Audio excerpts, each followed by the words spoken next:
철도지하와 화이팅! 저희 서울시당에서 가장 지면을 기울였던 프로젝트 중 하나가 지하 입체 복합 개발을 통한 도시경제를 강화인데요. 토론회가 세 차례 있습니다. 사실 많은 서울 시민들이 가장 큰 관심을 보일 수 있는 사안이기 때문에 시당에서 이 세 차례 토론회를 잘 뒷받침해서 이 토론회가 끝나면 공식적으로 이 결과에 대해서도 대대적인 홍보를 해야 합니다. 오늘 이 철도지하 정책 연속 토론회 첫 번째 시간을 모여주신 내빈 여러분께 진심으로 감사의 말씀, 환영의 말씀을 드리고 발제와 토론을 맡아주신 전문가들께도 깊은 감사의 말씀을 드립니다. 1899년 경인선에서부터 시작된 철도 역사는 2024년 현재 대전환의 시기를 맞았습니다. 여전히 우리 서울 시민들에게는 주요 교통수단으로 기능되고 있지만 지상 철도의 분진 소음으로 인한 환경 파괴, 도심 생활권 등의 단절은 오랜 문제점으로 꼽혀왔습니다.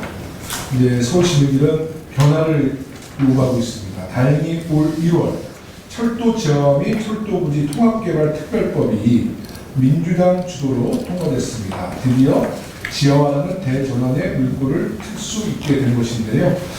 철도 지하화는 비단 도시 철도 간의 변화가 아닙니다. 발제자께서 발제문을 통해 이제 언급해 주시겠지만 철도 지하화는 지하의 신규 노선을 만드는 것뿐만 아니라 기존 철도 부지의 주변 지역을 공원화하거나 복합 개발하는 방식을 뜻하는 것이죠.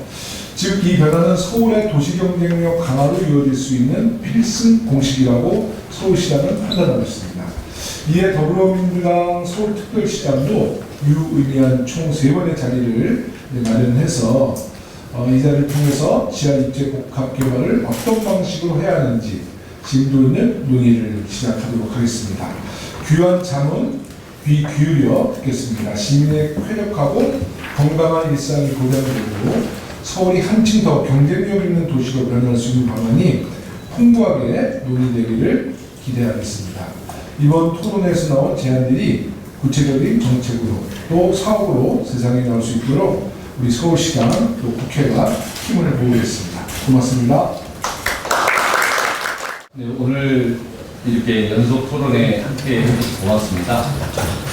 늘 이제 우리 김호 위원장님께서 적극적으로 문제를 함께 풀어가셔야 된다고 이야기하시고 이제 서울시당 차원에서 지난 1년의 토론 과정 속에서 이 문제가 좀 주요 관심사였습니다. 그리고 최근에 지하 특별법도 통과되었기 때문에 국토부에서 이 관련된 용역을 좀 하고 있는 걸 알고 있고 서울시도 관련 용역을 하고 있는 걸 알고 있습니다.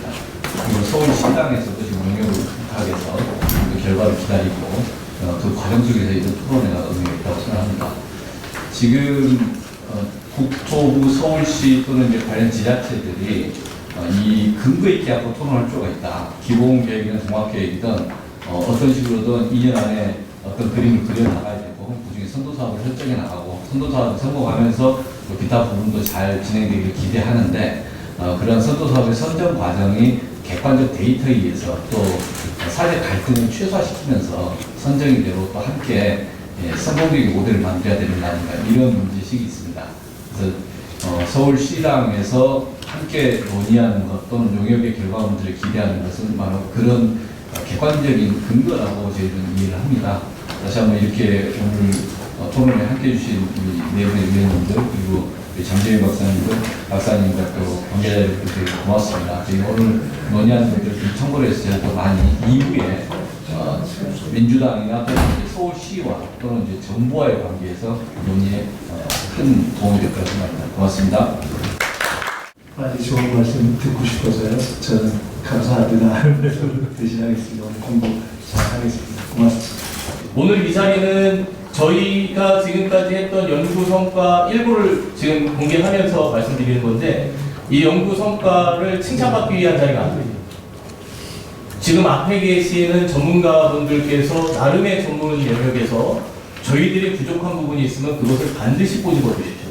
그래야 저희가 저희 연구상에서 그 부분을 보완하고 가도록 그렇게 하겠습니다. 그래서 오늘 이 자리는 저희들이 시민들께도 공개하는 자리지만 아마 이게 학술적이고 기술적인 내용들이 많아서 많이 참석은 어려우실 거고요. 다만 어려워도 좋으니 많은 말씀 해주시고 가셨으면 좋겠습니다. 그러면 추후에 저희들이 그런 지금 말씀하셨던 내용들을 다 모아서 실제로 철도 지하가 어렵다고 하시는 분들이 너무 많은데 그 어려움을 뚫고 진행할 수 있는 밑거름으로 쓰겠습니다. 감사합니다.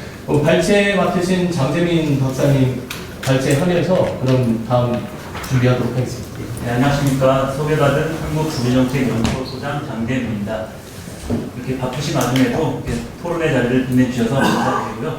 사실 이 금일 발표할 주제가 이제 철도 지하와 관련 정책 아닙니다. 그러다 보니까 이게 내용이 너무나 방대하다 보니까는 저희가 이제 3부로 나눠서 진행하기로 했고요.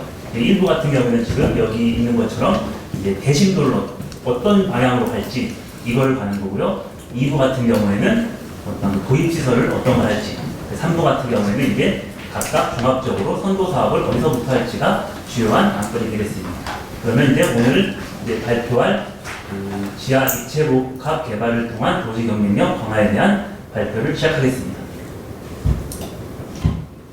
그래서 저희 뭐 여러분들 다 아시다시피 이제 철도 지하화의 개념이 사실은 지상에 있는 철도를 지하로 내린 다음에 지상 상부를 개발하거나 공연하거나 시키는 걸로 알고 계시는데 사실은 저희는 이번에는 지상 철도 위를 데크화시켜서 덮어서 그 복합 개발하는 형식도 포함을 시켰습니다.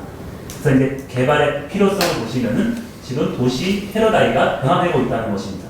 그만큼 철도랑 지하는 지하로 가고 지상은 보행자, 녹지 중심으로 많이 변해서 생활환경 개선 사업이 이제 주요한 사업인 걸로 가고 있습니다. 두 번째는 지역마다 그 똑똑한 한 채, 이끌어 나가는 시설물 하나가 중요하다고 생각합니다. 그러다 보니까 초고층, 복합 용도의 그 건물을 원하고 컴팩트 시티를 지향하고 있습니다. 이것이 다 경제적인 관점에서 발전이 되고 있고요. 세 번째, 근데 너무 서울시 같은 경우에는 도시가 팽창되고 유리부지가 부족하다 보니 그 철도 주변까지 이제 관심을 갖고 있습니다. 그러다 보니까 이제 지상 철도라든지 주변까지 도시 공간을 일부러 바라보고 철도 지하화라는 사업도 이제 시작을 하는 것 같거든요. 그러다 보니 이것에 대한 이제 철도 부지 입체 개발로 어떻게 도시 경쟁력을 강화할 필요가 있을지를 이제 검토를 해보는 것입니다. 뭐 다들 아시다시피 이제 또 지상철도가 서울 같은 경우에는 한 101km 정도가 되어 있습니다. 그래서 그 지상철도 특히 저 파란색 부분을 보면은 대부분의 서울의 주요 관문을 통과하고 있는 것을 볼 수 있습니다. 그것이 예전에 일제 강점기 때 지상철도로 건설이 돼서 그렇고요. 그리고 도시철도 같은 경우에는 하천 구간 등이 일부 지상에 있는 것을 볼 수 있습니다. 현재 그 지하화에 대한 찬반론은 여전히 많습니다. 그래서 당연히 찬성 같은 경우에는 뭐 토지 단절을 개선시키고 생활환경, 뭐 지역 활성화를 시키는데 특히 반대론적인 입장이 상당히 많은 걸로 나타나고 있습니다. 공사 시에 보통 혼자, 뭐 건설비, 운영비가 과다하고 특히 도심부 공사가 어렵고 또 이제 기존 노선이 운행 중단되고 또한 그 토지 형태가 선형이다 보니까는 그 토지의 가치가 없다라는 것이 반대적인 주요 있습니다. 그래서 이번에 저희는 이 연구를 이 사업의 어느 정도 가능성을 열어두고 한번 저희가 검토를 해봤습니다. 그래서 오늘 서울시의 도시변의 특성을 제가 한번 설명해 드리는 게 이제 서울시는 점점 이제 늙어가고 약간 이제 그 노후가 비중이 증가됨으로써 기존의 서울시가 어떻게 변화되고 있는지를 반영해서 저희도 이제 도시의 어떤 회복을 나아갈 수 있는 방향을 찾고자 하는 게 맞다고 보고요. 간략하게 보시면은 1980년대에는 지하철 1기가 탄생된 1, 2, 3, 4, 5분이 됐고요. 인구 1000만 도시가 됐습니다. 그 2기 때는 1990년대는 2기 지하철 5, 6, 7, 8호선이 나타났고요. 도시고속도로가 확대됨으로써 이제 광역화 현상이 발생되는 것을 볼 수 있습니다.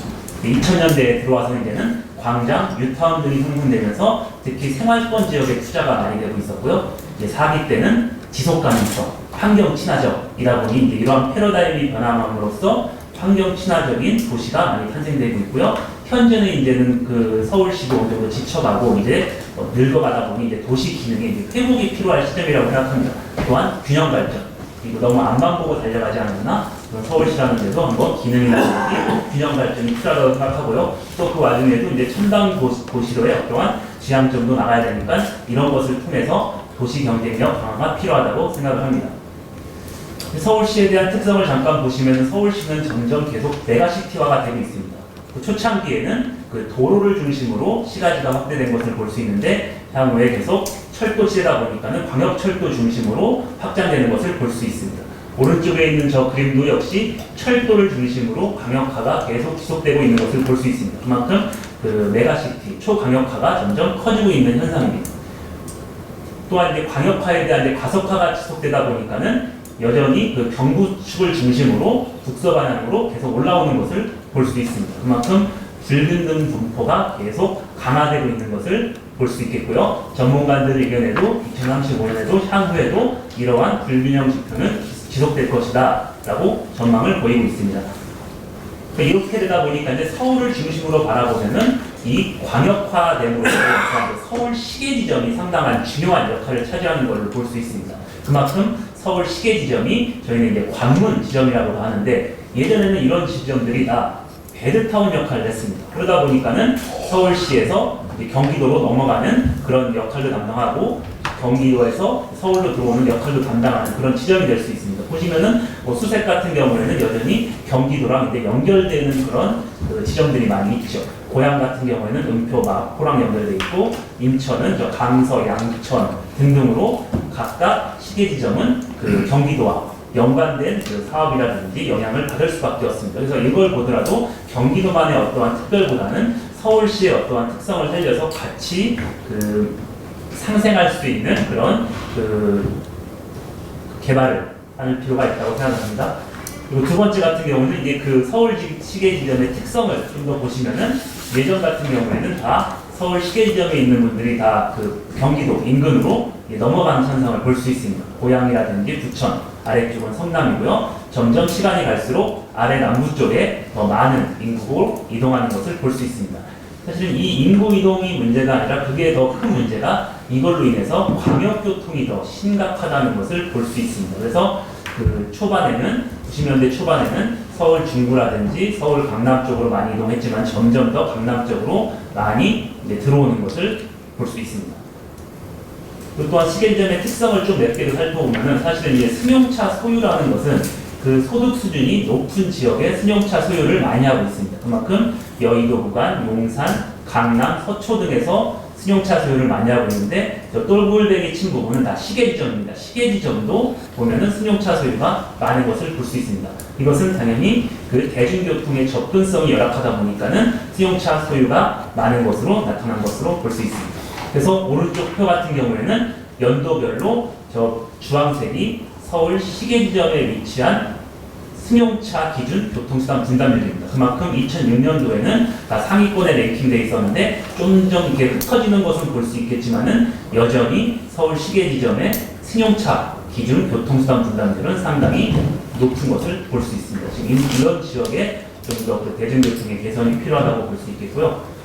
또한 이제 재미난 그 연구 중 하나가 그 대중교통 접근성입니다. 이 지도를 보시면은 그 서울에서 서울로 가는데 대중교통을 타고 1시간 이상이 걸리는 지역이 어딘지를 보는 겁니다. 저 위쪽 그림 같은 경우에는 저 파란색 강남 기준 강남까지의 서울시에서 어디가 1시간 이상이 걸리냐인데 저 강남까지 빨간색이 쳐 있는 부분이 1시간 이상이 걸리는 지역입니다.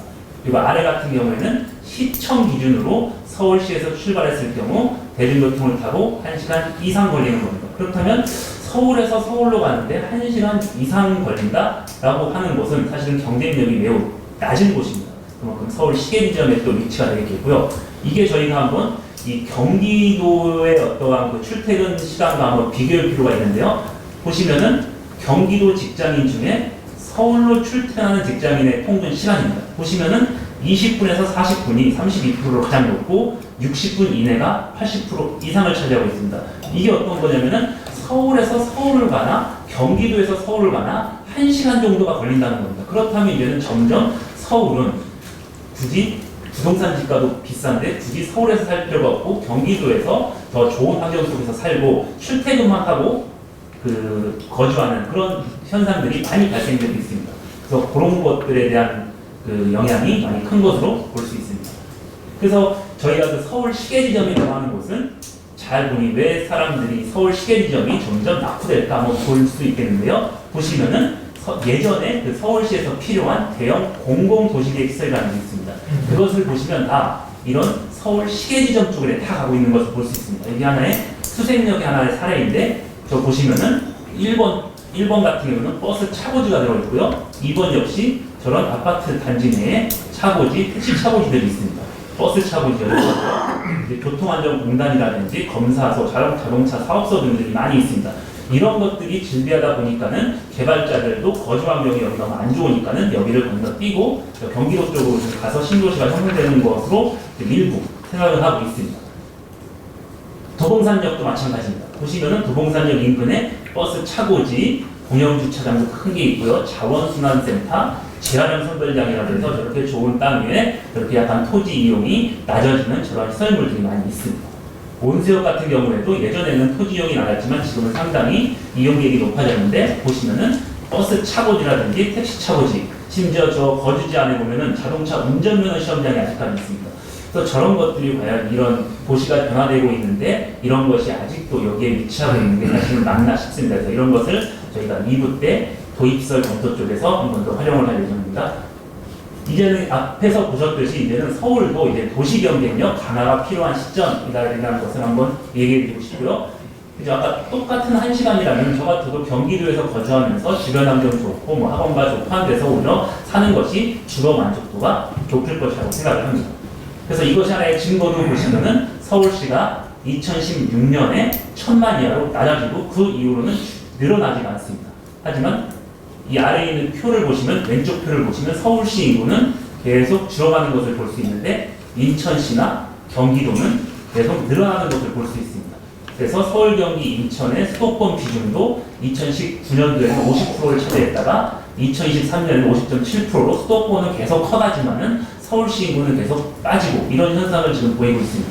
그래서 또 하나의 문제점이, 이것보다 문제점이 광역교통에 대한 개선입니다. 보시면은 이 경기도 중에서 가장 증가한 통행량이 광역버스입니다. 보시면 광역버스는 22년 기준 21년 대비 26%가 증가했습니다. 그러니까 이게 너무 신도시에서 광역버스를 타고 도심까지 오려고 하는 사람들이 너무나 많다 보니까는 엊그저께 명동이라든지 명동의 버스 대란 사건이라든지 강남역의 열차 사건이라든지 다 여기서부터 시작이 되는 겁니다. 그만큼 이제는 도시철도는 서울에서 서울 가는 간성 기능에 충실한 역할이지 이런 광역교통을 소화할 수 없다 보니까 요즘은 GTX라든지 광역전철이 도입이 되지만은 광역버스에 의존할 수밖에 없는 그런 현실입니다. 그래서 우리 서울시도 어느 정도의 도시 경쟁력 강화가 필요하지 않나 싶은 생각이 듭니다. 그래서 이것도 또 하나 제가 최근에 연구하는 것 중 하나였는데, 저희가 3기 신도시를 하면서 저희가 광역교통을 개선하기 위해서 광역교통시설 부담금이라는 것을 이제 납부하고 있습니다. 그것이 경기도에서 서울로 빠르게 진입할 수 있는 그런 교통수단을 놓자는 겁니다. 그러다 보니까는 이게 특히 서울의 경계에 있는 데는 되게 나쁜 효과를 볼 수밖에 없는데요. 예를 들어서 고양 은평선 사례입니다. 이게 고양 은평선 사례가 우선 이 서쪽을 보시면은 이 세전역부터 서울대 입구까지 서부선이라는 게 신규로 도입되고 있습니다. 사실 세전역까지만인데 이쪽 고양 쪽에는 고양 은평선이라고 해서 고양시청에서 세전역까지도 추가적으로 검토를 지금 사당 기본계획까지 통과된 걸로 알고 있습니다. 그래서 그 환승 지점이 세전역인데 서울시는 세전역에서 원칙은 평면 환승이 원칙이었나 직결로 지금 추진한 걸로 알고 있습니다. 이렇게 되다 보면은 사실은 이제 저 고양 은평선이라기보다는 서부선 연장선에 더 가까운 역할을 하고 있습니다. 그러면은 이제 특히 출퇴근 시간에는 이 고양에서 타고 오는 승객들 때문에 이 세전역이라든지 서울시에서의 이 서부선의 역할이 제대로 할 수 있을지가 고민입니다. 이렇게 제가 또 소문에 의하면 급행까지 도입을 하겠다고 하는데, 과연 급행철도 같은 경우에는 아마 서울시에 계신 분들은 많이 할 수 없는 그런 현상을 나타내고 있습니다. 그러다 보니 특히 이제는 점점 광역전철화 되다 보니까는 이러한 서울 도심에서 끝나는 그런 열차들이 확장을 많이 하고 있는데, 이런 확장을 할 때는 특히 서울 경계에 있는 서울시에 계신 분들은 어느 정도 신중한 계획이 필요하다고 생각합니다. 또 여기뿐만 아니라 저 뒤쪽에 그 송파구에도 위례 삼동선 연장을 하려고 있습니다. 다 이거 비슷합니다. 지금 이런 현상이 많다 보니까는 이런 거에 대한 신중한 계획이 필요하다고 생각합니다. 그만큼 서울 시계지점 이제는 통과 지역이 됐지 이미 그 도시 정체성을 잃어가는 그런 현상이 아닐까 싶은 생각이 듭니다. 그렇다면 이제 저희가 이제 그 지하 복합화를 위한 철도 지하 활용 방안이 되겠는데요. 현재 저희가 이제 국토의 진단을 한번 해보는 경우 우리는 지금 현재 매우 제한적인 공간에 살고 있습니다. 그래서 이것이 2050년에는 도시 거주 비율이 뭐 70에서 90%까지 간다는 추정이 있었고요.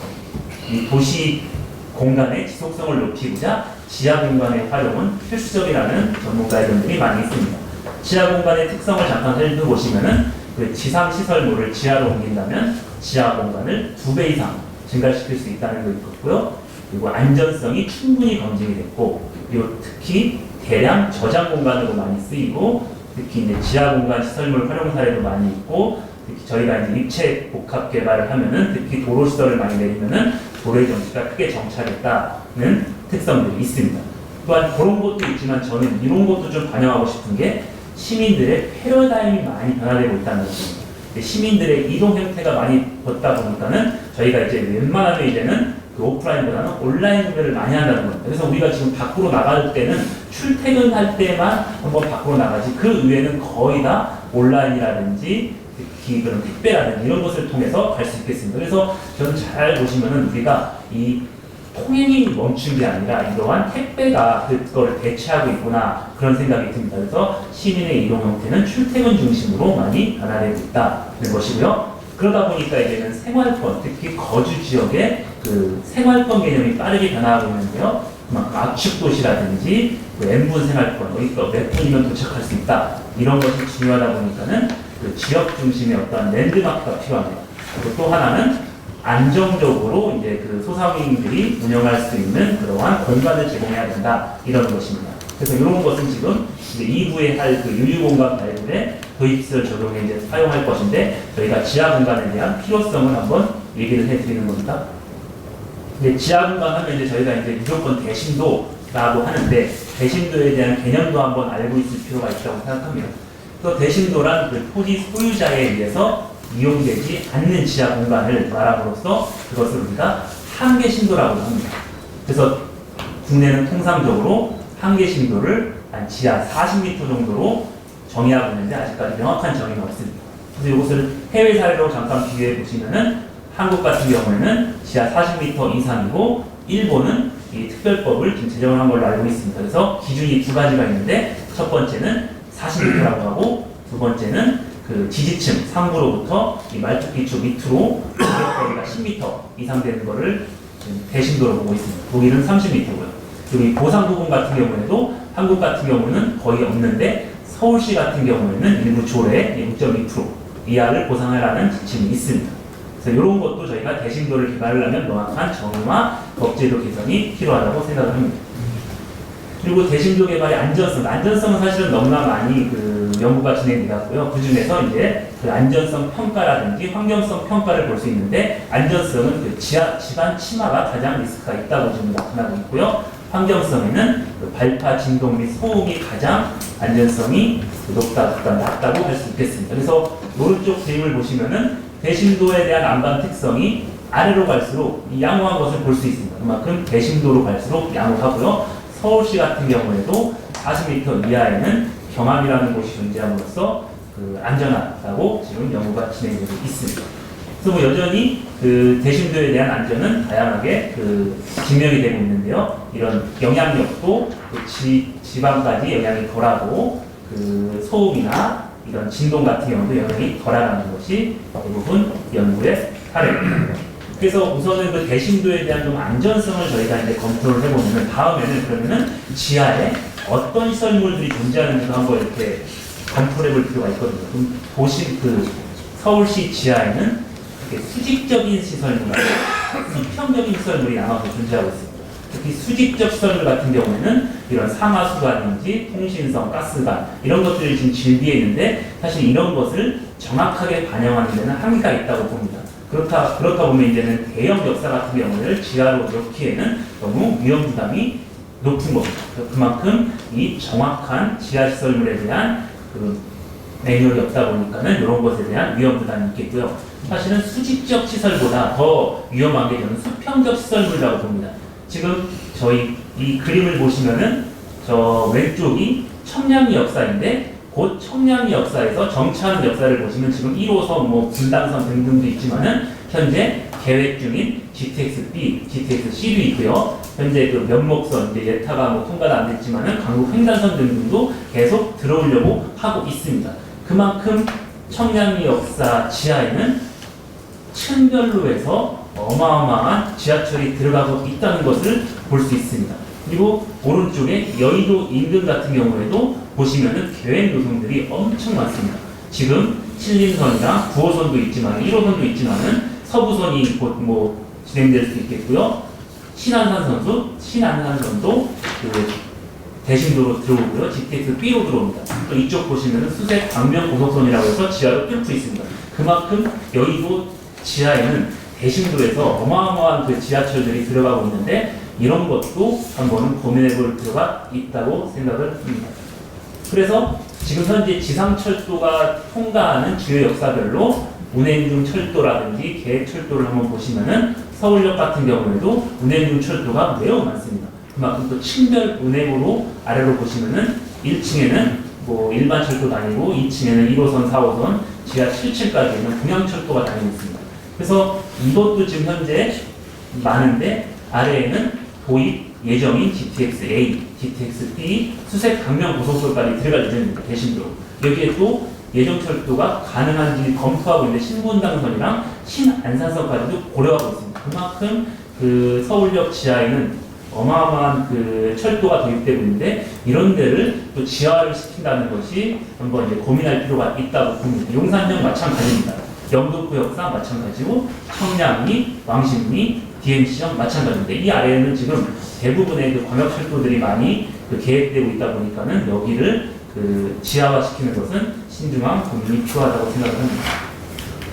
그래서 이 지하 그 대신도 같은 경우에는 이제 안반 특성, 대신도에 대한 특성도 고려해 볼 필요가 있겠고요. 건설 특성, 또 안전성이라든지 지하 침하 감소도 있겠지만은 전 가장 중요한 게 이 도시 특성이라고 봅니다. 그만큼 수평적 시설물과 수직적 시설물이 너무나 많은 곳은 그 공사가 위험할 수 있다는 것이 여기 같은 경우를 반영을 해야 된다라는 것이고요. 그래서 또한 그 대신도 같은 경우에는 이제 그 철길, 한강 철도가 있습니다. 서울에는. 그러다 보니까 한강에 대한 그 하저 심도도 좀 고민해 볼 필요가 있겠는데요. 저희가 그 현재 운영되는 지하철 중에서 하저 심도로 가는 것 중에서 그리고 가장 오래되고 올해 사람들이 많이 타는 건 5호선이라고 저는 볼 수 있습니다. 5호선에서 그 마포에서 여의도 넘어가는 데서 한번 가고요. 그래서 저 그 광화문을 들렸다가 저 광나루에서 그 천호 넘어가는 데 하나 있습니다. 그래서 저는 이 아직은 그 한강 하저를 아직 보진 않았지만은 그 한강 하저 그 5호선에 대한 그 정보가 있었습니다. 그래서 한번 보시면은 이 오른쪽에 있는 저 표가 그 각각 지하철 역사에 대한 신도입니다. 그래서 저희가 그 여의도에서 마포를 보시면은 한강 하류입니다. 거기가 보면 한 40m에서 밑으로 내려간 게 볼 수 있습니다. 그만큼 한강 하류로 내려가려면 40m 이상을 타야 되는데 이제 이쪽 그 광나루나 길동 같은 경우에는 한강 하류가 낮은가 봅니다. 여기는 20m입니다. 중심도가 표현 됩니다. 그래서 이쪽에 있는 나중에 향후에 2호선, 특히 뭐 2호선 지하화도 많이 하고 있는데 여기는 그래도 대신도까지 아니고 중심도만 가더라도 뭐 가능하지 않을까 싶은 생각이 들고요. 특히 이 여의도 마포 쪽은 그 용산역이 있습니다. 그만큼 여기는 더 밑으로 파야 된다는 겁니다. 그래서 그 영등포 용산부근 같은 경우에는 더 밑에 그 심도로 파야 되고 그 광진구 송파 부분은 좀 낮게 파도 된다라는 어떠한 이러한 그 사례도 있었습니다. 그래서 이것을 보시면 이제 철도 종류에 따라도 한번 심도를 그 검토해 볼 필요가 있겠고요. 보시면은 가장 밑으로 내려가는 게 지금 GTX나 그 급행열차입니다. 신안산선 같은 경우. 그래서 현재 GTX-A 같은 경우에는 서울역의 역사를 건설하고 있는데 보시면은 대합실이 지하 55m, 승강량이 60m에 있습니다. 그만큼 에스컬레이터 길이가 60m짜리가 있다고 하는데 또 노인들 교통 약자까지 또 고려를 해야 됩니다. 지상으로 나가는데 5분이 걸린다고 합니다. 근데 이 서울역 같은 경우는 이거를 막고 이 더 밑으로 지하로 한다는 것은 진짜 좀 더 위험하지 않을까 같은 생각이 들고요. 신안산선 같은 경우는 마찬가지입니다. 여의도 같은 경우에는 신안산선 지하에서 70m의 역사가 존재한다고 합니다. 그만큼 지금 아래에 있는 그림을 보시면은 여의도 같은 경우에는 5호선은 한 30m 위치에 있고요. 9호선은 40m, 신안산선은 70m에 있습니다. 그렇다면 이제는 철도 지하화까지 한다면 사실은 중간에는 넣을 수 없고 더 밑으로 가야 된다는데 그냥 100m까지 간다는 게 사실은 역사가 그 정도로 간다는 게 상당히 위험도 그렇지만 건설비라든지 다양한 그 위험 부담이 있을 거라고 보겠습니다. 그리고 요 도시철도 같은 경우에도 저희가 그 아까 말씀드렸던 1기 지하철이 1, 2, 3, 4호선입니다. 1, 2, 3, 4호선은 대략적으로 2층 이내에서 운영이 되고 있고요. 2기 지하철인 5, 6, 7, 8호선은 3, 4층, 그러니까 20m나 25m 이상에서 이제 운행이 되고 있습니다. 그만큼 5, 6, 7, 8호선 2기 지하철이 환승되는 구간은 더 공사가 어려울 것으로 보고요. 특히 지하 5층 이상으로 다니는 것을 대심도로 나눠봤는데 오른쪽을 보시면 5호선, 6호선이 특히 대심도로 한 25에서 28% 정도가 가고 있습니다. 그만큼 5호선, 6호선이랑 맞닿는 그 철도들은 더 그 공사가 어려울 것이라고 생각을 합니다.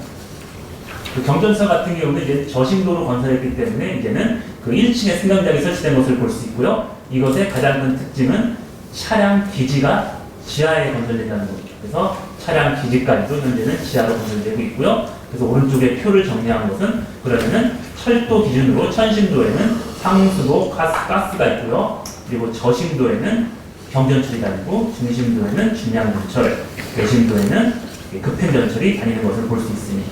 한강 같은 경우에도 한강철도 같은 경우에는 그 대심도로 가는 거고 잠실철도 쪽은 중심도 이런 식의 어떠한 그 추정을 해볼 수 있다는 겁니다. 그래서 그 싱가포르 같은 경우에는 그 도심의 그 혼잡도가 높아 보니 이제 지하 공간 이용에 대한 그런 매뉴얼들이 많이 있는 것을 볼 수 있습니다. 그래서 싱가포르 사례인데 그 지상이나 1에서 3, 지하 1에서 3m 같은 경우에는 보행로로 건설되고 있고 그 10m까지는 뭐 전기시설 등 그 이하에는 교통 인프라라든지 상하수도, 맨 밑에는 저장 창고 이러한 그 복합 요소로 이제 사용하는 것을 볼 수 있습니다. 일본 같은 경우에도 지하 도시를 많이 개발하고 있고요. 멕시코 같은 사례에도 초고층 빌딩에 반대되는 그러니까 아래로 길게 내부는 어스크래퍼 같은 그러한 그 사례도 있는 것으로 알고 있습니다. 그래서 이제 그 언더시티를 활용한 지하 입체 개발입니다. 그래서 요거 같은 경우에 이제 저희 같은 이제 사례인데 그 지상에 있는 철도를 지하화 시킨 다음에 지하를 복합 개발하는 형태로 가서 지하에다가 어떠한 도입시설을 넣는지를 검토하는 단계입니다. 그래서 이 단계는 이제 다음 2부 토론회 때 어떠한 도입시설을 할 건지 한번 고민을 해보겠습니다. 그래서 이제 지상 철도 상부 건설의 방향성입니다. 그렇다면 이제는 앞에 좀 종합적으로 이제 검토를 해보고요. 그럼 이제 현실 가능성을 고려한 철도 지하화 검토입니다. 그럼 우선은 첫 번째 고민해야 될 게 건설 난이도입니다. 아까 앞에서 말씀드렸듯이 환승 역사, 특히 지하철이 많은 곳은 상당히 어려울 수 있겠습니다. 그래서 이런 곳은 좀 더 건설 난이도도 반영을 해봐야 될 필요가 있고요. 특히 건설 비용입니다. 선로수가 많은 곳은 그 건설 비용이 높기 때문에 상대적으로 그 이익이 낮을 수 있겠고요. 특히 경제성입니다. 현재 대형 민자 역사가 있는 곳인데 여기를 다시 지하에서 그 개발한다는 것은 수익이 상당히 낮을 수도 있겠습니다. 그리고 이제 교통 혼잡, 특히 도심 지역 같은 경우에는 교통 혼잡이 심각함으로써 더 힘들 수 있고요. 특히 좀 마지막에 이것도 조금 우려가 되는 게 균형 발전입니다. 특히 부동산 상승 우려가 높은 지역. 지금 특히 용산, 여의도권이 안 그래도 지금 그 비용이 비싼데 여기까지 지하를 한다는 것은 지금 천정부지로 부동산 지가가 뛸 수 있기 때문에 이런 것도 좀 반영을 할 필요가 있다고 생각을 합니다. 그래서 이런 것들을 반영해서 저희가 그 지하화를 검토해 본 결과 사실 이제 다음과 같이 저희가 방향을 잡았습니다. 첫 번째는 지하형 개발이라고 해서 개발 전은 개발 후에서 지하로 내려가는 거고요. 데크형 개발이라고 해서 그래도 해외 사례에 뉴욕 허드슨 야드가 있습니다. 허드슨 야드처럼 지금 상부를 엎어서 복합 개발하는 것입니다. 그래서 이 오른쪽 표를 보시면은 그 그림을 보시면은 서울역, 용산역, 영등포역, 왕십리역, 그 청량리역은 상부가 너무 지하가 너무 복잡하니까 여기는 어느 정도 존치해서 데크형 개발로 가고요. 그래서 그 지하를 하려면은 최소 4에서 5km는 그 존재해야 된다고 합니다. 그래서 그 역 사이마다 4에서 5km가 안 되는 것은 같이 데크화를 씌워서 저희가 그 하이라인 파크라든지 선형 파크로 많이 이제 그 개발을 할 예정입니다. 저 위에 있는 수색점은 지금 혼합형 개발이라고 해서 지하랑 데크를 일부 활용해서 이제 건설을 할 예정입니다. 그래서 그럼 데크형 개발 역사에 대한 역사를 한번 보시면은 그게 서울역, 용산역, 영등포역, 청량역, 왕십리역, DMC역 등이 있습니다. 그만큼 연면적들이 엄청 큰 걸 볼 수 있고요. 그 노선 수가 크다 보니까는 선로수 역시 엄청 큰 것을 볼 수 있습니다. 특히 지하에도 다음과 같이 그 다양한 철도들이 들어가고 있고요. 예정 철도 역시 매우 많습니다. 그래서 이런 것들은 그 공사비만 너무 크게 들고 오히려 그 전체 그 수익에 좀 나쁜 영향을 줄 수 있으니까 여기는 데크로 올리는 방향을 고민해 볼 필요가 있다고 생각합니다. 그래서 이걸 보시면은 서울역 영등포 구간의 데크형 개발입니다. 서울역부터 영등포까지입니다. 보시면은 한 9.1km가 되고요. 여기는 한강 철교도 존재하고 마찬가지 여의도에 있는 다양한 철도들, 용산역에 있는 다양한 철도들이 존재하고 있습니다. 그래서 이것을 전반적으로 보시면 저희는 이제 서울만 다루다 보니까는 이쪽은 서울 경부선과 경인선이 연결되고 있는데 그 총 길이가 54km입니다. 거기에서 요 구간이 9.1km로 한 17%를 차지하고 있는데 저는 향후에 건설을 하다 보면은 여기에서의 건설비가 한 40%까지 갈 것 같다는 느낌이 듭니다.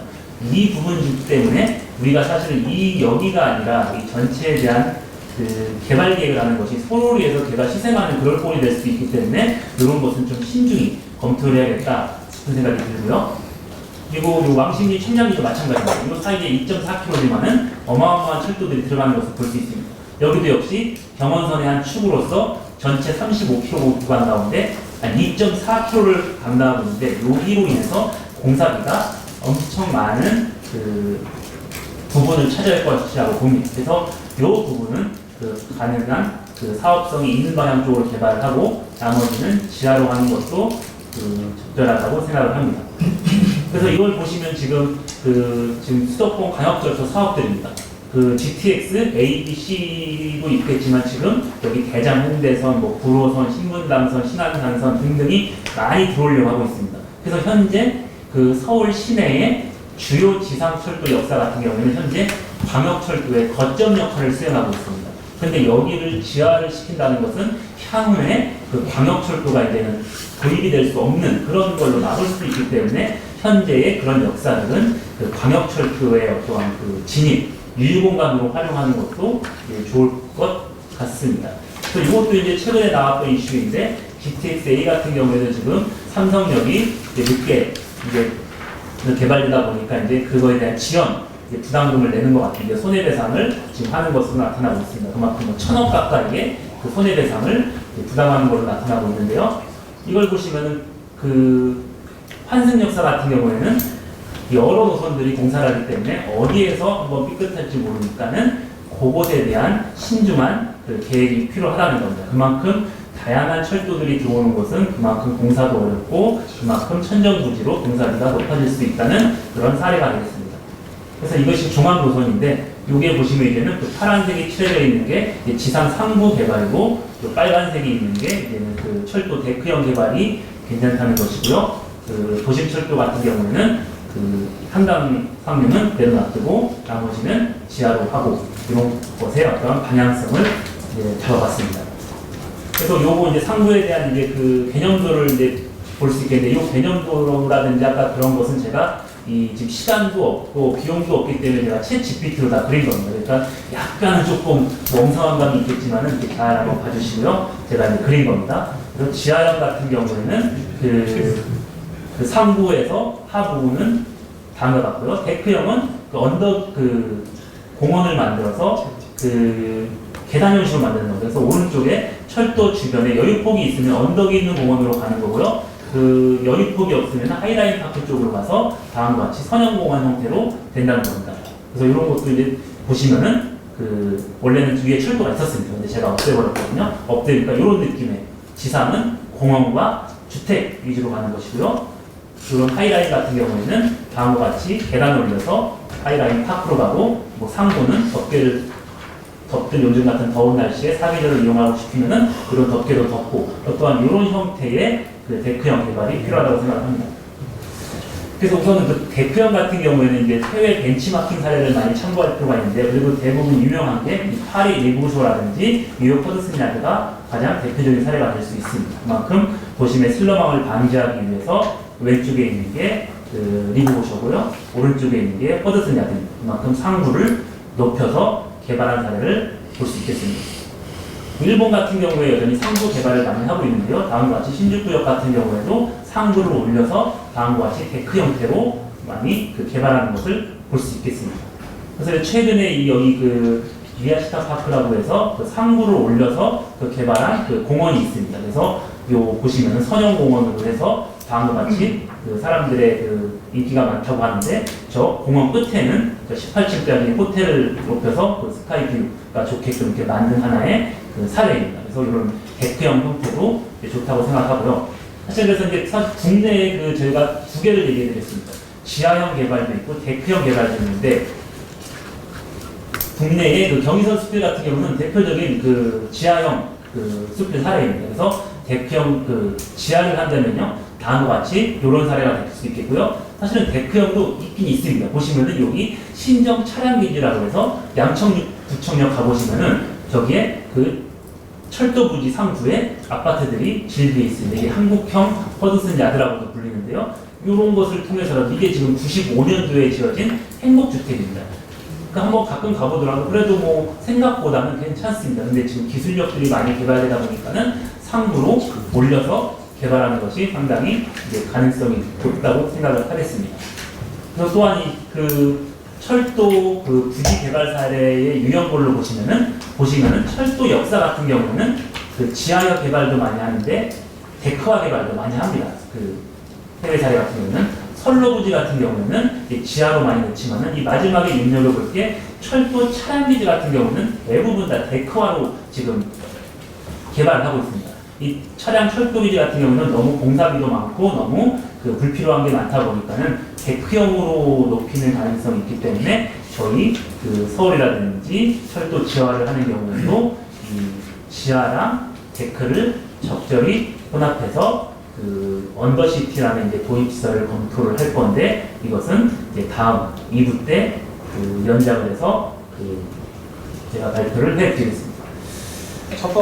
저는 오늘 이제 두 가지 내용으로 좀 말씀을 드리려고 하는데, 첫 번째는 이제 철도를 지하함으로써 이제 터널 건설을 할 때 기술적으로 고려해야 될 사항들, 그다음에 두 번째는 사전에 발제자께서 이제 지하를 입체 복합 활용할 수 있는 그런 방안에 대해서 좀 말씀을 주셔서 크게 두 가지로 말씀드리겠습니다. 첫 번째로 이제 터널 건설과 관련돼서는 앞서 발제자께서도 이제 지하 40에서 50m 대심도를 말씀을 하셨고, 아까 잠깐 이제 100m까지 가야 될 수도 있지 않는가 그 말씀을 하신 부분에 있어서, 사실은 대심도를 잘 아시다시피 도심지에서 하는 이유는 이미 얕은 심도의 지하도 포화 상태이기 때문입니다. 잘 아시는 이제 지하철이나 뭐 수도, 철도, 가스 온갖 시설들이 이제 지하화가 되기 때문인데, 근데 이 철도의 하부라고 한다면 그런 얕은 심도의 포화도는 상대적으로 좀 덜하지 않을까라는 생각이 좀 순간 좀 들었습니다. 그래서 지금 철도의 지하와 관련돼서는 그런 부분에서는 좀 다른 지하화하고는 좀 차별성이 있지 않을까라는 생각이 들었습니다. 그다음에 잘 아시다시피 이제 우리가 지하 터널을 건설할 때는 주로 이제 발파를 많이 하는데, 사실 발파는 잘 아시다시피 화약을 쓰기 때문에 발파만큼 경제적인 주차공법이 사실 별로 없긴 합니다.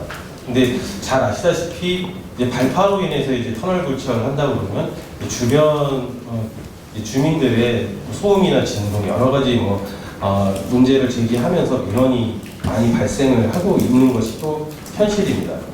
그래서 최근에 이제 발파를 대체할 수 있는 이제 기계굴착 공법, TBM이라고 하는 큰 장비가 있는데요. 철도 같은 경우는 단선 병렬 터널로 기준하면 직경이 한 7, 8m 정도 됩니다. 그래서 사실은 7, 8m 하면 감이 잘 안 오실 수도 있는데 굉장히 큰 장비고요. 그래서 그런 장비로 불착을 하는 경우도 있고 또는 로드 헤더라는 소규모 장비로 이제 불착하는 것이 있는데 두 공법 다 기계로 불착을 하기 때문에 소음 진동이나 이런 부분들은 상대적으로 당연히 적지만 이게 또 다른 또 문제점이 있습니다. 아무래도 기계를 쓰기 때문에 공사비가 발파에 비해서 한 120%, 130% 이상 고가가 됩니다. 그래서 사실 직접 공사비만 비교했을 때는 이런 기계 불착 공법이 현재 불리한 것이 현실입니다. 그래서 만약에 중요한 도심지 관통 구간을 여러 가지 민원을 저감할 수 있는 그런 방법이 필요하다고 한다면 직접 공사비 이외에 그런 사회적인 파급 효과를 우리가 공법을 선정할 때 좀 같이 고려해 주시는 그런 정책적인 고려가 한번 같이 이루어지면 좋겠다라는 말씀을 좀 드려보고요. 두 번째 기술적인 문제는 지하수 유출입니다. 아까 발제자께서도 이제 집안 함몰이나 집안 침하 얘기를 많이 해주셨는데 아마 기억을 하시겠지만 갑자기 이 집안 함몰, 집안 침하라는 것이 갑자기 늘어났습니다. 근데 그게 이제 여러 가지 불착 공사 중에서 과다한 불착을 해서 집안 함몰이 발생하는 경우도 있지만 상당 비율은 우리가 공사를 하면 그 집안 안에 있었던 지하수가 터널 내부로 빠지기 때문입니다. 땅 속에 지하수가 있었는데 지하수가 빠져버리니까 그만큼의 최적만큼이 그만큼은 아니겠지만 이제 침하나 함몰로 이어지는 부분이 되겠죠. 그래서 그런 부분을 막을 수 있는 방법은 또 비배수라고 해서 현재 우리나라 대부분의 터널들은 배수형입니다. 우리가 내부에서는 물이 떨어지지 않지만 그 구조물 뒤쪽으로는 계속해서 물을 빼고 있는 상황이거든요. 그래서 이런 경우도 모든 구간을 그렇게 할 필요는 없지만 좀 중요한 부분에 있어서는 우리가 비배수 대책을 이것도 공사비랑 또 직결이 됩니다. 그래서 중요한 부분에 있어서는 그런 검토가 좀 필요하지 않을까. 그리고 토론문에도 제가 썼지만은 지금 서울시에서 하루에 유출되는 지하수 양이 거의 6만 톤 정도 됩니다. 그 중에 60% 가까운 그 부분이 이제 터널 지하 구조물에서 나오는 부분이고, 그게 앞서 말씀드렸던 상당 부분이 이제 배수형 터널 구조물, 지하 구조물로 되어 있기 때문에 물이 지금 계속 빠져 있는 상황입니다. 그래서 공사 중뿐만 아니라 우리가 이 시설물을 사용할 때도 계속해서 물이 나올 수 있다는 부분. 그래서 이런 부분도 고민이 필요할 것 같고요.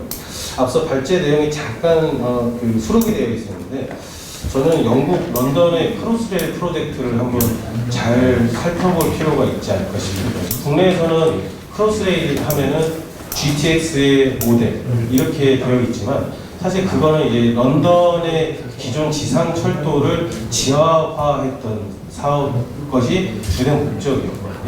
그래서 그 크로스레일 프로젝트들을 좀 잘 보시면 좋을 것 같습니다. 그 크로스레일도 총 노선 길이가 100km가 넘고 대신도를 활용했고 이런 내용들이 있고요. 그 다음에 이제 도심지를 관통하니까 앞서 잠깐 말씀드렸던 이제 TBM이라고 하는 기계 불착 장비를 썼는데 런던은 사실은 불착하기가 지반 조건이 굉장히 좋습니다.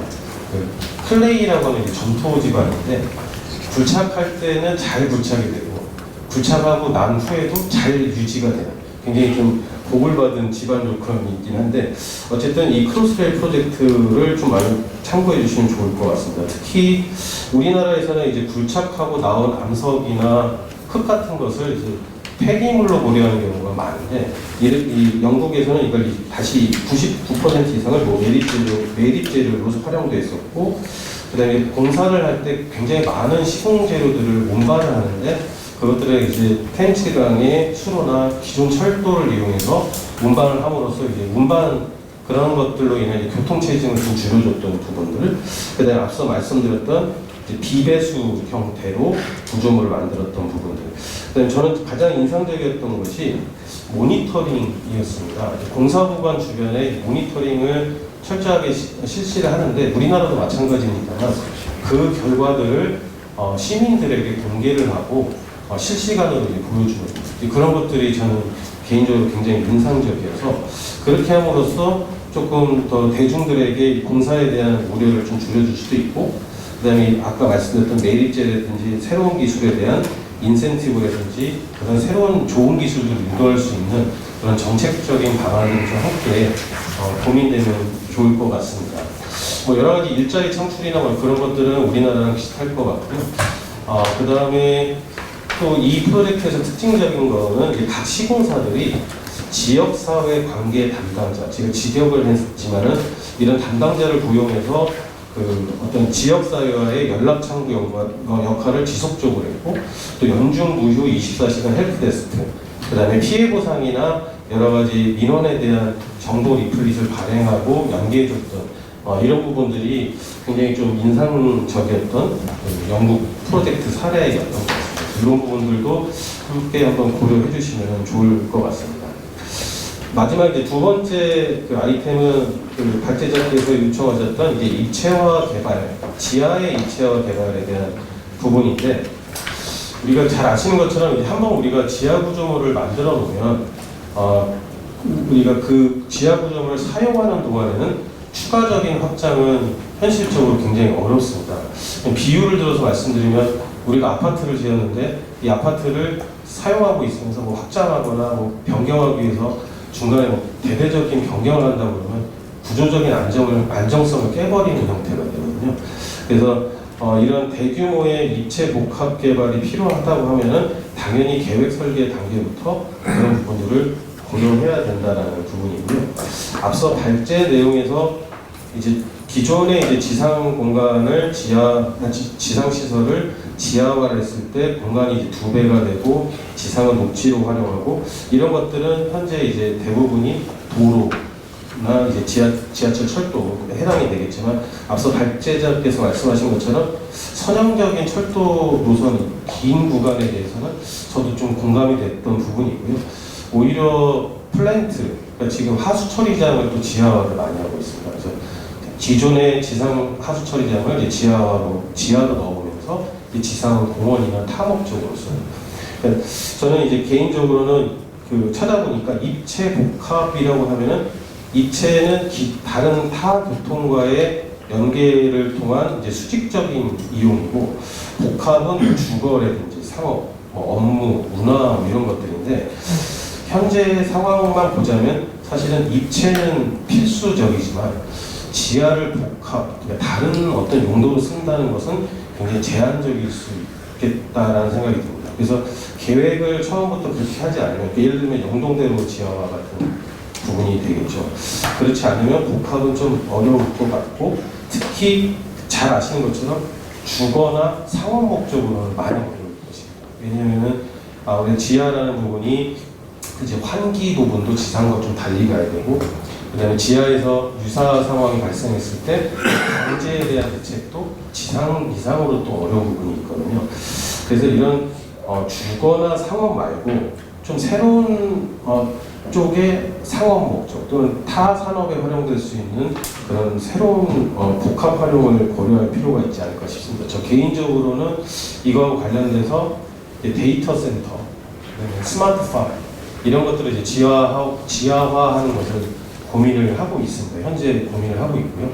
그게 가장 큰 이유가 뭐냐면, 잘 아시다시피 이제 데이터 센터 같은 경우는 지금 국내에서 굉장히 막 큰 이슈가 되고 있는데, 첫 번째는 데이터 센터에서 쓰이는 에너지의 거의 50%를 그 서버에 열을 시키는 데만 사용합니다.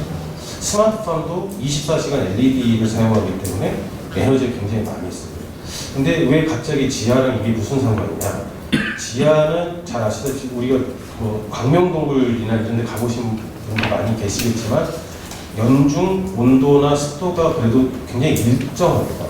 그렇기 때문에 지하 공간을 그런 목적으로 쓸 수 있다면, 데이터 센터 지상 봐도 주변에서 민원 많이 있지 않습니까? 데이터 센터 상부에 막 수증기가 올라오면 주민들 반발도 많고, 그래서 지하에 그런 항온성과 항습성을 활용하는, 그것도 대규모의 공간이 필요합니다.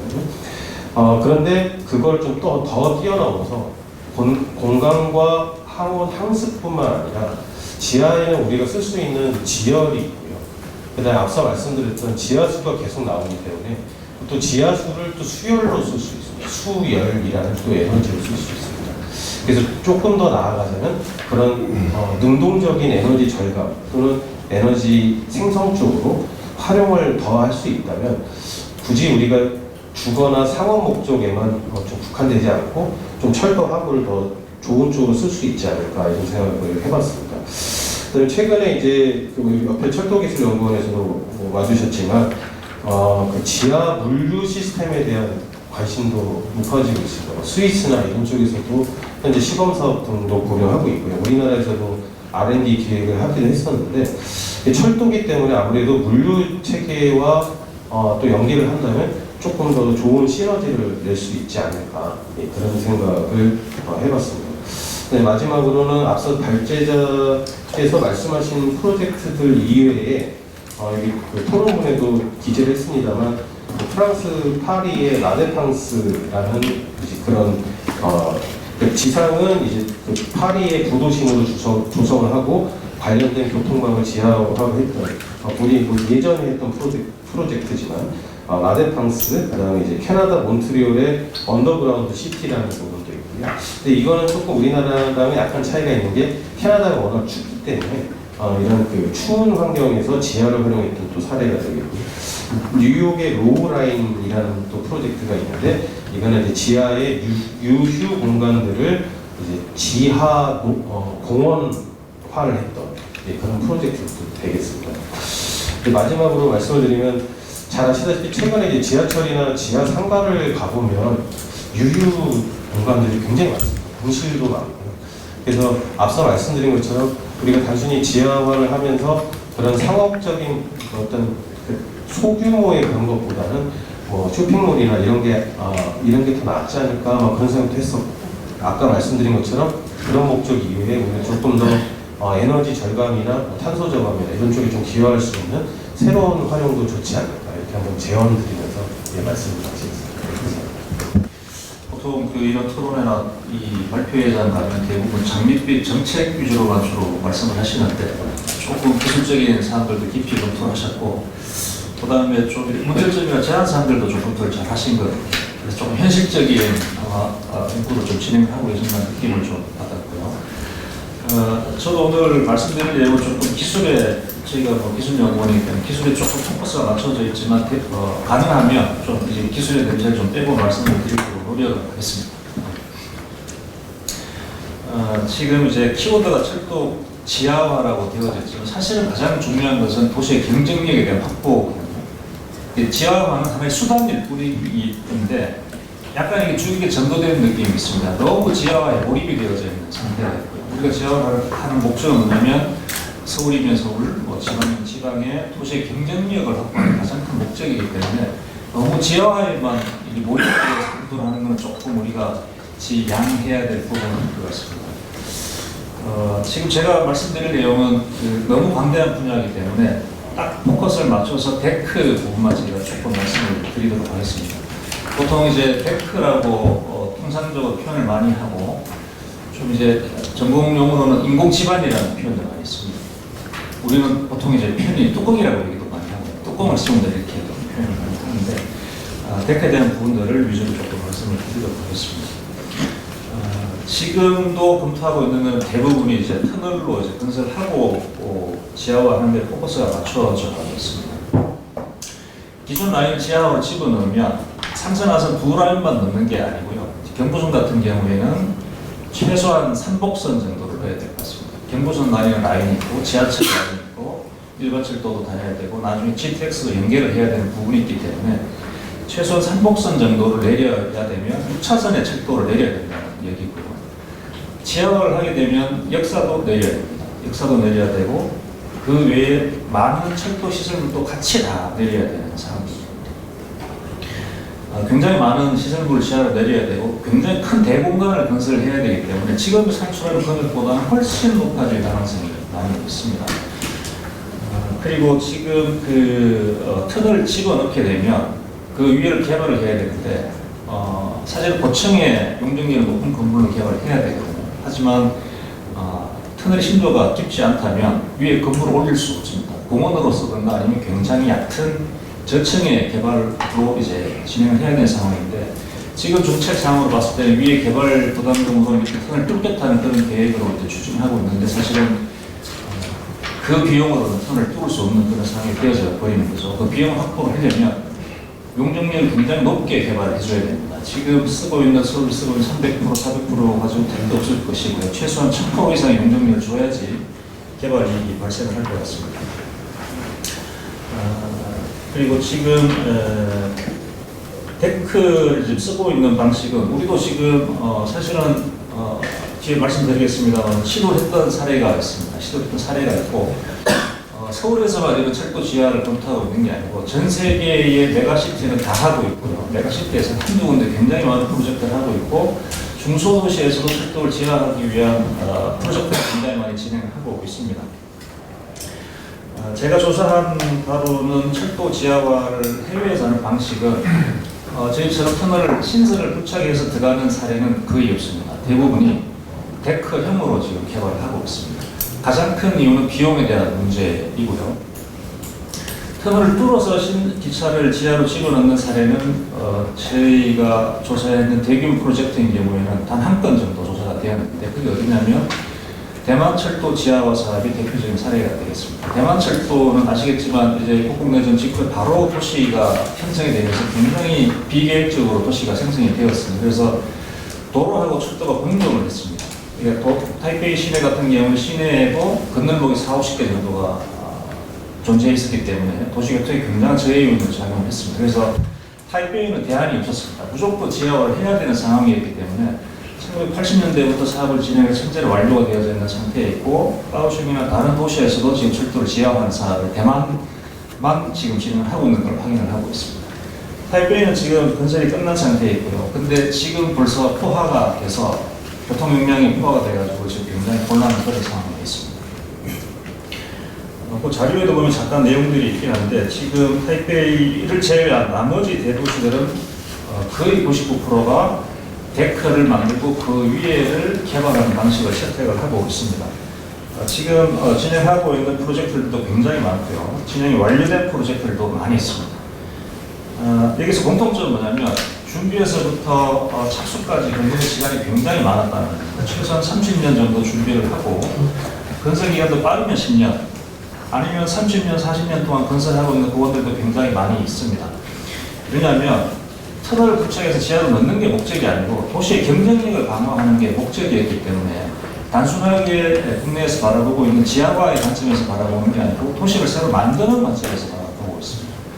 도시를 새로 만들어야 되기 때문에 철도만 지하로 넣는 게 목적이 아니고 그 외에 많은 것들을 같이 고민해 줘야 되거든요. 그런 부분들을 같이 하다 보니까 시간이 굉장히 많이 소요되고 있습니다. 비용은 두말할 나위도 없이 하고 지금 그래서 이제 유형 현황 보게 될 배경이 이렇게 되어져 있고 현황 상황을 보게 되면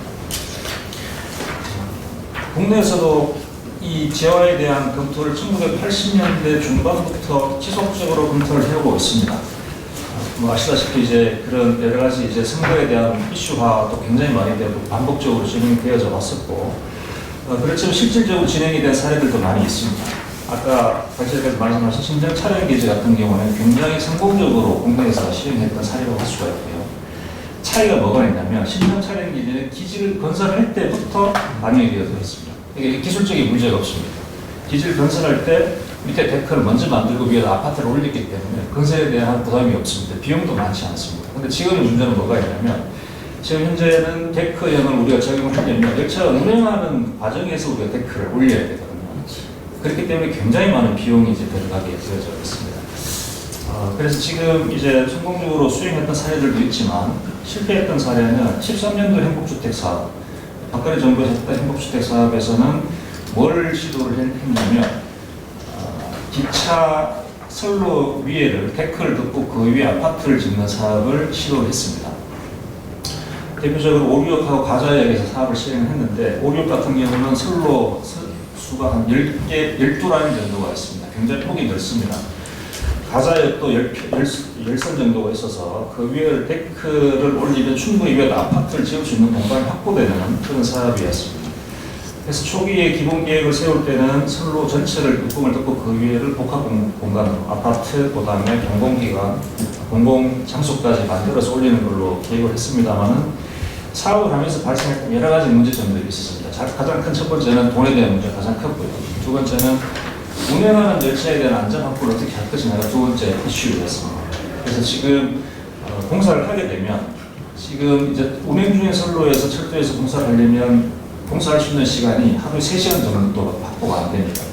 열차가 오밤중에 끝난 시간에서부터 새벽에 첫 차가 다니기 전 그 시간까지만 활용을 해서 공사를 하게 되는데 이런 대규모 공사를 하게 되면 굉장히 고가의 장비들이 와서 공사를 해야 되거든요. 대규모 고가의 장비들은 24시간이 돌아가야지 타산이 맞습니다. 근데 이제 3시간이 이제 확보가 되면 준비하는 1시간, 끝나는 1시간. 실제 공사하는 건 1시간 정도밖에 공사 못하게 되거든요. 타산이 안 맞는 거죠. 그래서 13년도 행복주택 사업을 포기를 하고 선로 위에다가 데크를 짓고 아파트를 짓기로 했던 계획을 포기하고 아파트를 1% 뺐습니다. 그 짓는 거죠. 부지에다가 아파트를 지었습니다. 그리고 이제 행복주택이라고 해서 이제 사업을 성공했다고 발표는 했습니다.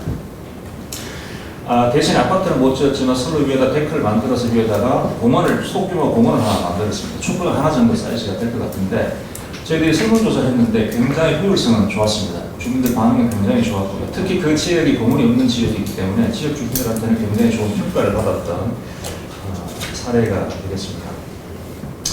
그래서 실제 그때 당시에 사용했던 자료를 찾아보니까 저희가 얘기하는 데크를 만드는 비용, 아파트 건축에 대한 비용은 다 빼고 데크만 만드는 비용을 추산을 해보면 그때 당시에 포티에서 발표 자료 보면 167만 원, 제곱 메타당 167만 원이 소요될 것이라고 얘기를 했고요. 2022년도에 저희 연구를 산출해 보니까 제곱 해배당 3천만 원, 평당 1억 정도의 비용이 소요가 되는 걸로 산출이 되었습니다. 최소 비용만 작은 거고 최소한 2배 이상이 소요될 것 같습니다.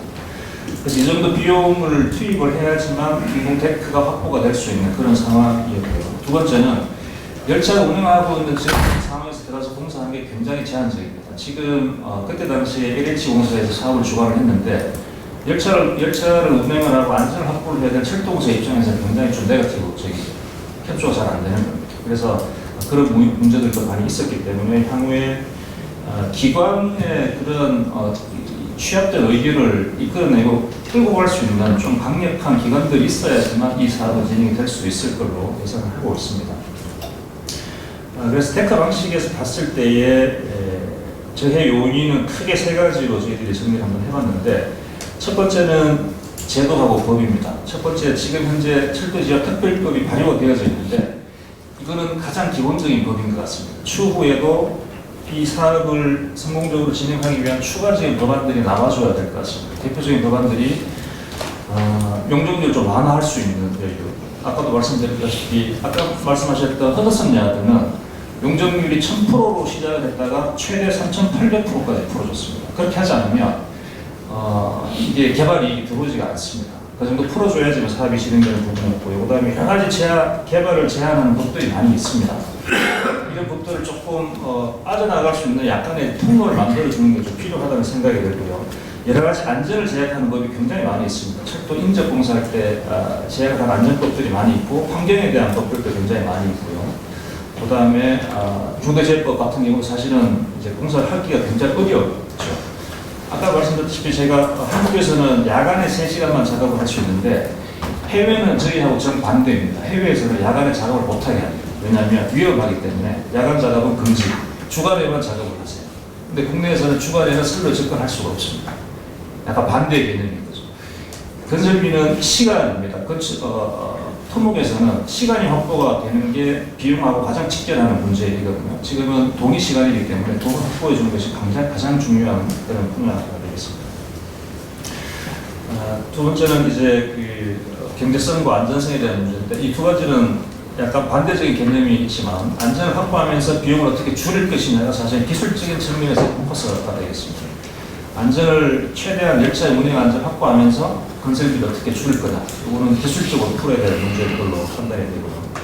세 번째는 인접 공간에 대한 인식에 대한 문제가 조금 있습니다. 한국에서의 철도 인접 공간은 안 좋은 공간입니다. 못 사는 사람들이 사는 공간이고 개발이 안 되는 공간이고 시끄럽고 검증이 나는 공간인데 해외에서는 데크를 통해서 이런 사업을 하게 되면 주변보다 데크 위에 있는 아파트가 분양가가 훨씬 더 높습니다.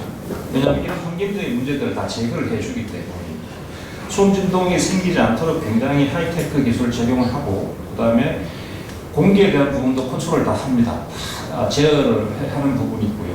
그다음에 여러 가지 편의시설이 다 들어가 있고 교통환경하고 바로 직결이 되기 때문에 홍콩 같은 경우는 역사 유지한 아파트가 훨씬 더 분양가가 높습니다.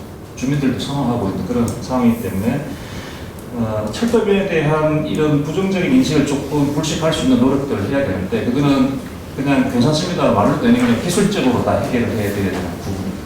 소음 진동이 안 생기게 해야 됩니다. 할 수 있습니다. 지금 우리의 수준은 소음벽 정도를 설치해서 소음을 줄이는 게 좀 문제가 있습니다. 이렇게 말씀을 하시는데 예를 들어서 한국에서는 소음 억제 기술을 해볼 수도 있거든요. 좀 비싸죠. 그럼 충분히 제어할 수 있는 그런 기술들을 우리가 가지고 있기 때문에 그런 기술들을 같이 활용을 해서 철도 공간에 대한 인식들을 조금 개선하는 필요가 좀 있다고 생각하고 있습니다. 마지막 해결에 대한 내용입니다. 아직 저희들도 크게 연구를 진행하지 않았기 때문에 구체적인 해결 방안은 없습니다만 정리를 하자면 아까 말씀드렸던 입법에 대한 부분, 개발을 조금 더 촉진할 수 있는 입법들이 진행이 되어져야 할 것이고요.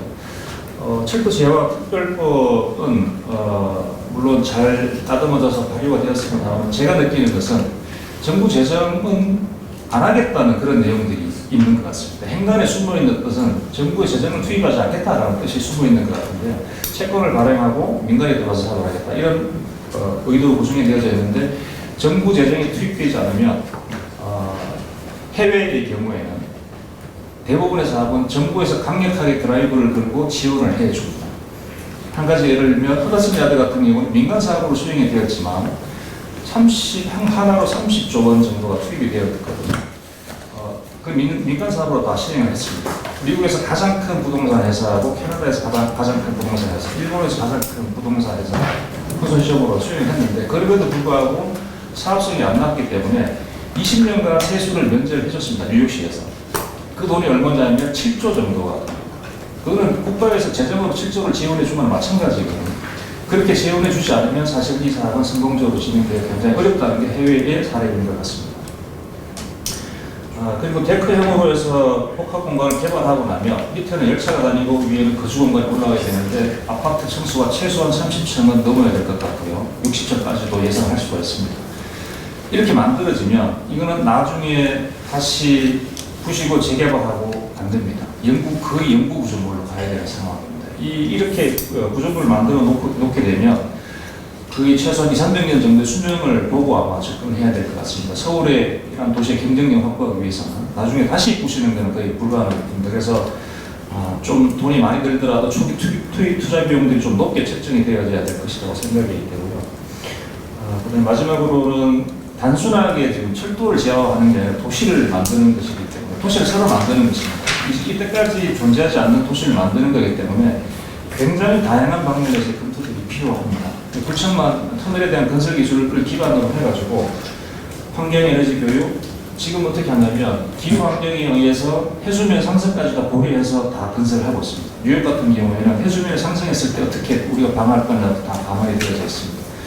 그리고 지역에 대한 커뮤니티를 어떻게 구성할 건지에 대한 부분, 그 다음에 안전이나 방제에 대한 부분들까지도 같이 다 검토를 하고 있기 때문에 일단 착수를 하는 게 중요하겠지만 진행하면서 조금 초기에 말씀드렸지만 굉장히 롱텀의 준비 기간이 필요하기 때문에 그 기간 동안 다양한 분야의 전문가분들이 참여를 해서 성공적으로 도시 경쟁을 확보할 수 있는 방안의 첫걸음이 되었으면 하는 바람이 있습니다.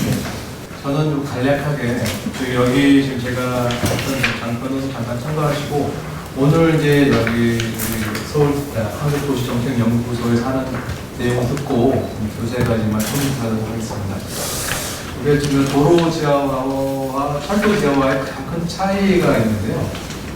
아까 우리 장재진 소장님 말씀하신 것처럼 이것은 기존 철도를 지하하는 과정이거든요.